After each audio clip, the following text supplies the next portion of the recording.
Hello, everyone. This is Rick, and welcome to Astral Club Q&A number 21. Before we get started, I just want to mention Patreon. If you'd like to support this channel and its important work, helping to spread astral projection and hopefully some wisdom out there, you get non-commercial advanced videos along with your patronage, and we can talk back and forth and ask questions and what have you. And there'll be a link in the description if you're interested. Secondly, I'm offering astral private lessons. If you'd like to get started astral projecting, or you need some help extending or increasing or getting more control of your current astral projections, perhaps I can help you. And if you look in the description, there will be an email where you could contact me and I will send you some of the information. Q&A number 21. Okay, let's start with the video that was your subconscious maybe blocking your astral projection. We're not going to be talking too much about this. After this basic question, we're getting right into the Grays video, because that's the one that had all the questions. And this one isn't even directly related, but it was left in this particular video. So Kev Changu said, since your angel doesn't perceive time like we do, doesn't that mean that he already knew that the master would take over the council? The answer to that, at least the best answer that I can give based on my experience, and there are others who have, I'm sure, other views of the subject, is the future is a series of probabilities. Free will exists. So no being that I've ever met, at least, can predict the future with absolute certainty. At best, they could see a wide variety of possibilities. Another answer to that might be, even my angel, even if he could have seen a probable future that was coming, he might have conceivably been interfering with my free will by warning me or even denying me lessons that I need to learn about this whole process. It's tricky. Another idea that I had might be, many people, for instance, wish we could have foreseen or avoided COVID 19, and that's completely understandable due to the fact of all the death and suffering that resulted from this particular disease. And it's still going on, even though the news has died down. And now we hear much more about other things going on at the Academy Awards and over in Eastern Europe. We don't hear so much about the COVID anymore. But let's not forget that many millions of people around the world were forced to take a hard look at their lives. They were forced to set aside all their distractions like tourism, bars, clubs, you name it, and really look inside as they stayed inside their homes, but also look inside themselves to determine what is actually important to them as separate from all those distractions that we typically deal with in an average normal life. And as a result, many are changing their lives, career choices, and choosing to follow another path, perhaps a path that will lead them to the achievement of their truer purpose than the one they were on. I guess all of this is just another way of saying that there's no such thing as something that is purely negative. There's always positives associated with it. So it's a mixed bag, but it's something that has caused a profound change on our world. So these are some of my answers to that particular question. Next up, all the rest of the questions are going to be based on the video that was my experience with the mission to the planet of the Greys. Just to refresh your memory, I was asked to go to the planet where the Greys exist, or at least one of their planets, and to negotiate with them to join our Council alliance. And then that whole process was described in the video. So here are some of the statements and questions related to that video. Castle said, "Glad to hear the Greys are now allies of your council." But the part where they describe how humans treat animals and each other here on Earth made me a bit sad. But as you said, it's the cold, hard truth. And it really is.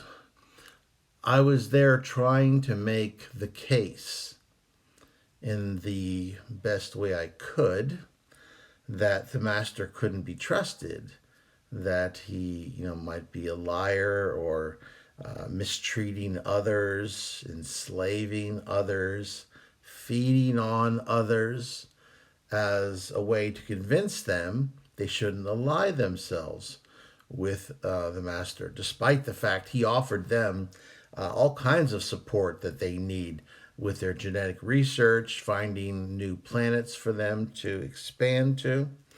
And they pulled me up and they said, "Wait a minute, you Earth people, we've seen you treat the other life forms on your planet, i.e., animals, in the same way. And actually, we've seen you treat your fellow beings, your fellow humans, in the very same way."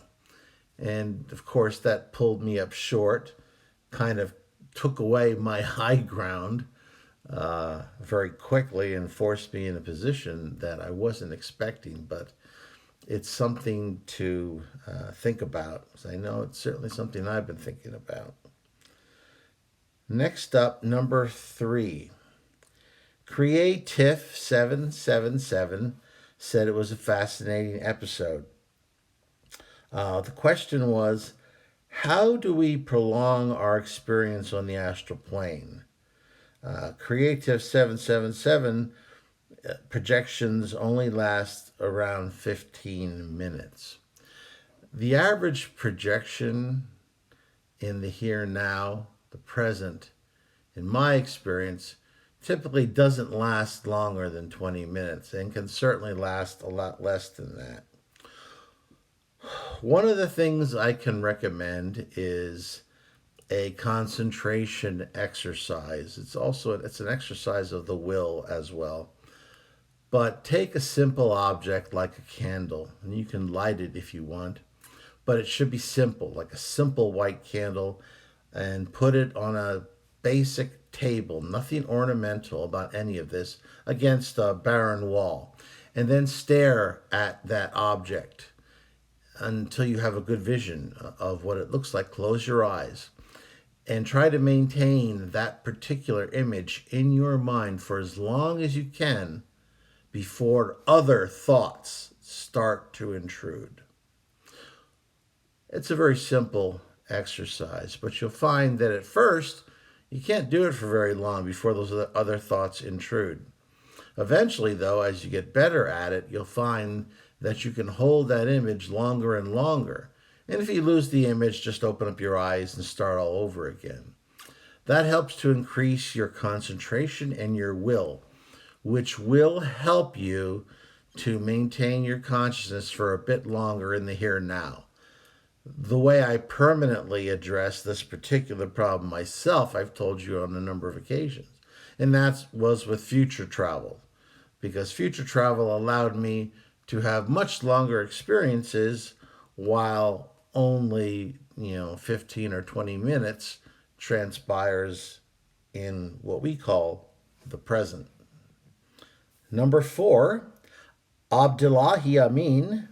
hope I didn't butcher that too badly, ask, did the Greys remember you from your early interactions with them? My interactions with them were back in the 1980s. They were fairly brief. I don't know if they remembered them or not, or had any kind of record of them. Certainly, they didn't bring it up, and I didn't bring it up either, as I didn't believe that it was relevant. On a lighter note, for number 5, Meditation and Healthy Living said that he'd love to taste the Greys, quote, delightful cuisine, unquote. If fungus and worms is your idea of a great Saturday night out, go for it. I'd rather have a steak and potatoes and a nice salad. But hey, or even a salad and soup. Anything's better than fungus and worms. But hey, if it's your thing, better you than me. And I wonder if I should suggest the next time I see them if they should open up a restaurant. What do you think? The fungus and worm restaurant? Okay, number 6. Kip Rode said, well, he congratulated me on my diplomatic ambassador status to the Greys. Although, to be honest with you, personally, I just think that no one else wanted the job. But, thanks anyway.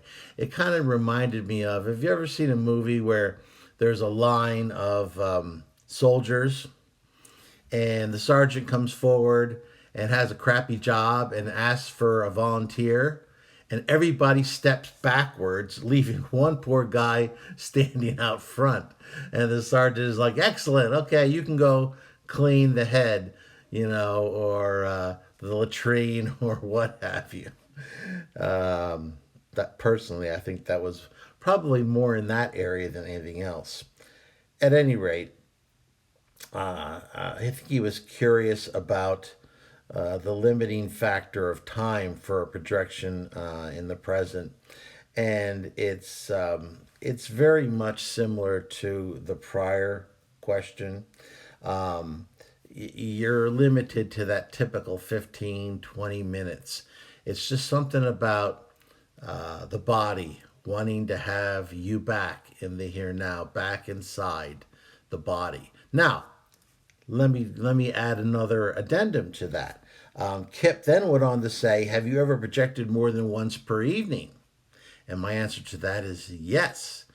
In many cases, I'll be returned back to my body, just like a baseball player who has to touch base again before taking that lead out once again. So what will happen to me in many cases is, yes, I'll return to my body, but then I'll just leave again and go out and have another projection. And then bam, go back to my body and go out again. There's been some times when I've done that like 5 or 6 times. That's a little bit more extraordinary, but that's another way that you can extend what seems to be a somewhat limiting factor in the here now when it comes to astral projections. Number 7, Motoriz stated that in an earlier video, I mentioned that the master and lower astral beings can, quote, whisper their suggestions to someone they wish to influence in the physical. This is one of the truisms and one of the ways why I tell people to beware getting inebriated, getting drunk, losing themselves in drugs. You open yourself because your native protection system weakens, and you open yourself to suggestions from the outside. And most of those suggestions won't be positive ones for your growth. They'll be negative ones, especially in places where the lower beings like to hang out. For instance, in places where people take drugs or dive bars. You'll have beings there that are not of the highest sort. And there's many cases where someone who's a relatively peaceful individual will go to some bar somewhere, drink way too much. Next thing you know, he's waking up in a jail cell with absolutely no memory of what happened till the police or his buddies tell him that he lost his mind, ended up fighting with half the bar. And here he is, this typical peaceful guy, and now he's in jail with charges of all kinds of things. So do not weaken your native resistance by indulging extremely in these types of drugs. I'm not saying you can't have a beer. I'm not saying you can't have a glass of wine with dinner. But you know what I'm talking about. Now, they can't make you do something that is completely against your character, but they can nudge you in the wrong direction. So beware. Now, motorists mentioned that there was a beautiful surah in the Quran which deals with issues like this. And he said if you look it up in Google under Quran Surah Anaz, that would be spelled Quran, Quran, Surah, Surah, and Anaz, Annas. I think that's roughly the spelling. And you'll be able to read some lovely and wise words. I took a look at it and it was quite beautiful. Number 8. The question is from Apalaka. Is it possible to disconnect from one's physical body forever without the physical body expiring or dying? My answer to that is, for all practical purposes, no. The physical body cannot exist without the soul. I read in a very old book once that claimed that such a process was possible. It even outlined the way to make it happen. However, I considered it profoundly negative, and I would certainly never participate in such an activity. And I would not counsel anyone to participate in such a negative activity. You have chosen, in one form or another, to come to this world to learn lessons. Rather than trying to focus on ways to duck out of your current situation, look for ways to solve the problems that you're currently faced with.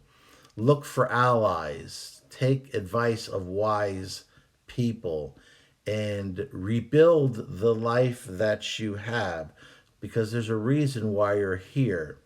And chances are seeking escape is not going to make you achieve the goals that you wanted to achieve when you decided to incarnate in this physical body. John James had an interesting question, which I don't believe I've ever addressed before. Do grays, i.e., gray aliens, have an afterlife? I actually did have a discussion around this topic with the grays back in the 80s when I had dealings with them. They live in their bodies for hundreds of our years. When the body is no longer useful, a clone is created for them, and they merely transfer their consciousness into this new, fully grown clone. It has something to do with their hive consciousness that makes this possible, that somehow facilitates this process. They actually did try to share all the information with me, but it was too much. That's what I got out of it. So they've got a different way of handling things than we do. But that's my answer to that. Next up, number 10, Mercury fillings. Are the angels in the same forms as depicted in the Bible? Interesting question. If you look at the pictures in many Christian Bibles, you'll see beautiful blondes, some usually with wings. Sometimes they've got armor, swords. Uh, so, but usually they're depicted in a human form. Angels can assume any form that they need to assume. I can do it. They can do it certainly as well. If you want to have some fun, take a look at Ezekiel 10, verses 14 through 22 to hear his description of beings that he called angels. And I think you'll find it quite interesting. Okay, everyone, that is this Q&A 21. If you liked it, please hit the like button. Share it with those of like mind. Subscribe if you haven't already. And please leave me your questions and comments on this particular video. And as always, this is Rick, and I will see you on the astral plane.